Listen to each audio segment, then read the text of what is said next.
প্রতিদিনের চিন্তা ও প্রার্থনা। 2রা জুলাই। দিনের প্রধান চিন্তা।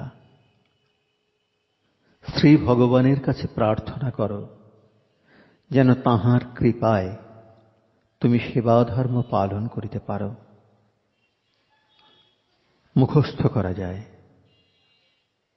বিষণ্ণ হৃদয়ে রহিন দাঁড়াইয়া, গভীর সংশয় মোর, কিভাবে করিব আমি এই কাজ, নাই যার কোনো প্রতিদান। তবু আমি তোমার ইচ্ছার দাস, রহিলাম মোর স্থানে হয়ে ধীর স্থির। অবশেষে আসিল 2-1 জিজ্ঞাসিল মোরে, এ কেমন প্রদীপ তোমার? তৈলবর্তিকাবিহীন জলে সদা বিরাম।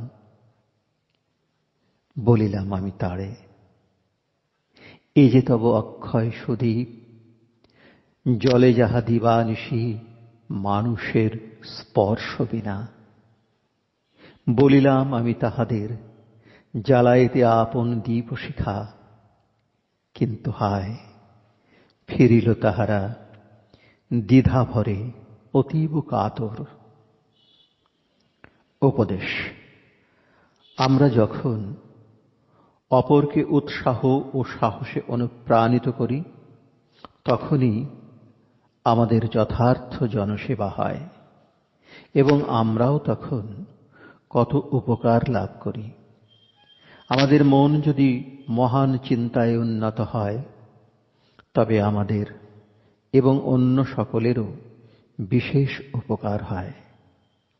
মানুষের কর্মের, প্রার্থনার, প্রেমের এবং প্রফুল্ল ভাবের প্রয়োজন।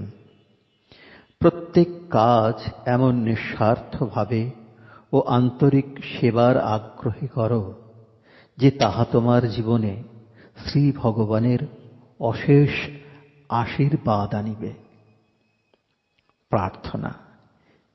হে প্রভু, জ্ঞান ও জীবনের অফুরন্ত উৎস তুমি আশীর্বাদ করো, যেন আমি সর্বভূতে তোমার যে আবির্ভাব তাহা আমি হৃদয়ে অনুভব করি।